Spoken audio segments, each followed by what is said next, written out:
you actually shared something on your Instagram on the weekend that I thought was really interesting. I'm very brutal with Instagram. No, I actually really aligned with that. You said people pleasing isn't kindness. It's Yeah. self-betrayal. Yeah. I agree, but I've never heard it framed in that way. So can you share with me your thoughts on that? It all comes down to beliefs again.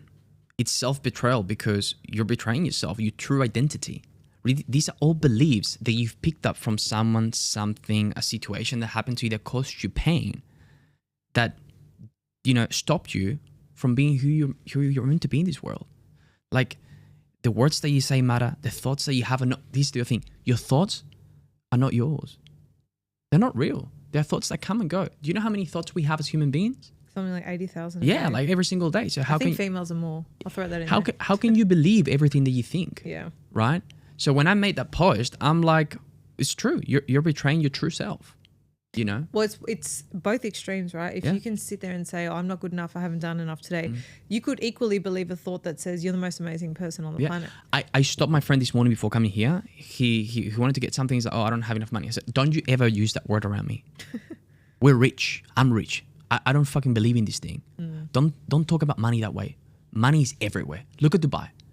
Some guy owns this building and he's worth millions of dollars, right? There's money everywhere. So be very, very, very careful with the words that you choose, the people that you hang out. That's a big one. I know that it sounds so cliche, like you're the average of the people you hang out with, but it's true. Like if you hang out with 4 fucking idiots, you'll be the 5th. It's true. So you have to be very cautious. I have a very small circle, but all my friends are winners. And all my friends have businesses. All of them. I have no friends that have no business.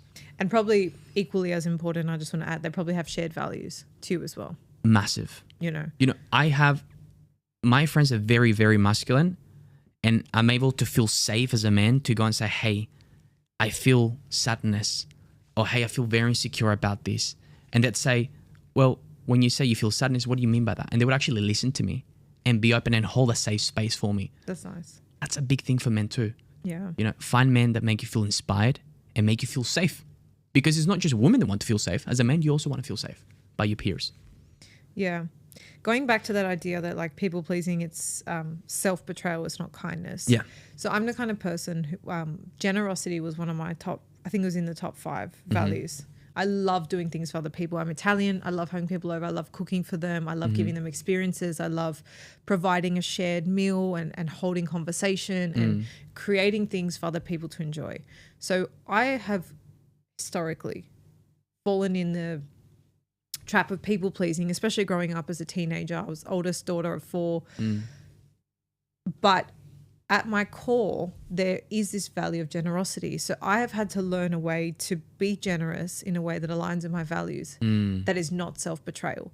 And I think a lot of people are like that. I think a lot of people, especially, I don't want to be culturally specific, but I think a lot of, ethnic kind of cultures, Italian, Lebanese, Indian, like I've just met so many cultures that have this shared food, love, experience, family. And when you come from those kind of traditions, you're very generous in nature.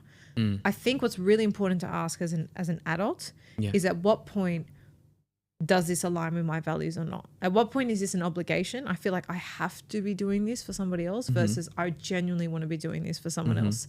And I don't know if that strikes a chord with you personally or anyone listening, but I wanted to bring it up because I think sometimes when we think about people pleasing, it's like, don't do anything for anybody else. Do it only for yourself, which is true in this context. But for me, it's been maybe a bit of a gentler way to reframe it, that I can be generous and do things for others when it aligns with what I actually want to do. I don't know if you had any thoughts on that. It was just something in my mind I wanted to share because it's something I've been thinking about over the years. I'll give you some context as to why I am how I am. My dad's a savage. Growing up, I played high-level football and I moved to England when I was 16. And I lived there by myself for 3 months. My dad, it was really difficult for him to give me some sort of compliment that I was good. I never really heard that I was really good, but I knew it. And although I wasn't the biggest player, I had the biggest voice. I was the most intimidating. So he built this primal savage energy within.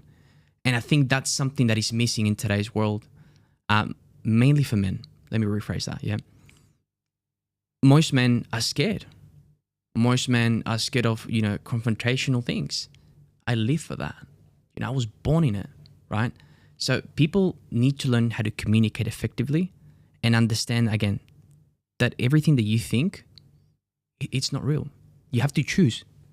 Very small, which thoughts are real. We need men need more aggression today. We need more aggressive men that can control that aggression too. Because we build a world of weak men, unfortunately, I believe. I actually share similar thoughts on that in terms of the way the current state of the world is. Yeah. But I think we need a whole nother podcast to go into that. Oh, we're gonna go. We can go downtown to that. Yeah. Yeah. But yeah, I think at the core of everything that we've spoken about today, it's like knowing who you are and then just taking aligned action with. And take charge and believe that you deserve it. I believe I deserve the best. That's why this energy that I've got here is coming out like electricity, because I truly believe it. I believe that my message deserves to be heard in the millions, because there's so many people and so many men and women out there that would watch this and be like, shit, you know what? I'm playing small. And you guys are you're playing small. And that's okay. Realize it, learn it, and then go out there and live the life that you're meant to live.